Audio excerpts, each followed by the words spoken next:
It's Patrick Christie tonight. We are only on GBNews. As we've been hearing already, the nation, of course, is reeling from the news tonight that King Charles has been diagnosed with a form of cancer. But some just can't help themselves from taking a cheap shot at the monarch, with academic and broadcaster Kelvin MacKenzie writing, "What an insult to all of us that the King can get an immediate diagnosis and treatment for cancer while people sit and suffer on NHS waiting lists for years." I'm joined now by the former editor of The Sun, Kelvin MacKenzie.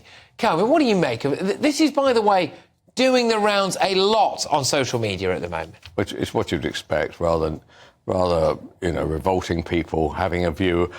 The most important person, the continuum of power in our country, has been the royal family. And honestly, we all love the Queen, and bizarrely, now we all love Charles and we love his Queen. It's a very strange... There are a percentage, and one of the great things about free speech is that these horrible people can have this view, but they don't represent anything. And what they like doing, they know full well that if they tweet it or WhatsApp it, they know that their minority view will get publicity. So, anyway, nobody takes... Is it right that we have a hierarchy? You know, this is the thing for me. When you look at any kind of nature documentary whatsoever, there is a hierarchy in the animal kingdom. Now, people might loathe it about humans, but we have a hierarchy. The King is right at the top of that. He should be getting, should he not, the best care, even if that means better care than anybody else. Why do we have to level down for the King? Oh, yes. No, I totally agree. And we want him. And the alternative to not having King Charles and being right up there is actually a President Heseltine or in the old days, a President Prescott. We don't want that, right? What we like it works. How much is that worth to us as a country, as a tourist attraction? It's worth billions to us. So, when there is a serious issue like this, actually, the country... I have a kind of a stepdaughter who's like 26, 27. She's quite shocked about all this. And I think so. I think it transcends generations. All right. Can I just ask you, with your Fleet Street cap on now, the fact that he's gone public, this is a feeding frenzy for the British press, is it not? Less, actually, strangely, less so than it would have been 30 or 40 years ago. Because what would have happened 30 or 40 years ago is that the journalists would have identified, what cancer it is, and published that.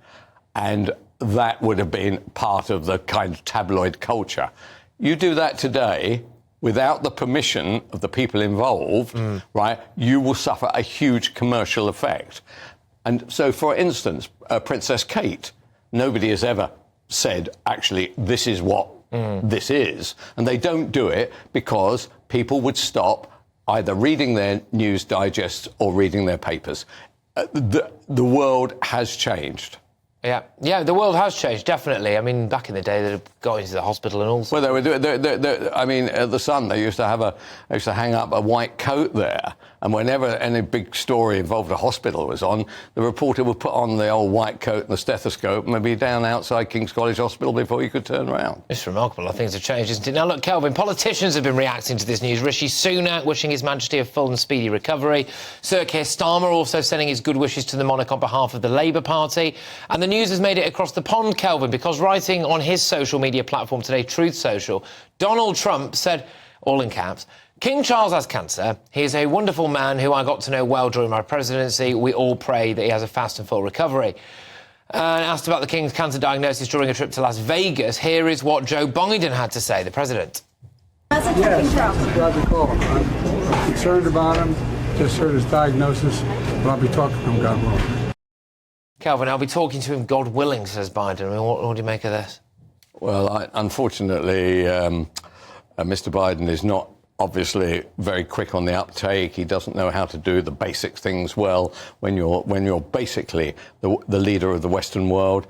And look, he didn't mean to be disrespectful. It didn't come out very well. But the trouble with Biden is that virtually nothing ever comes out very well, and it's a big problem, I think, for the West when we have to listen to that. Yeah, no, OK. And firstly, lastly, I should say, just a message for you from the King. What do you think? What do you think, would you like to say to King Charles now, really, and the royal family? Well, look what's happening in the royal family. We've got Princess Kate, obviously not in great shape until the Easter.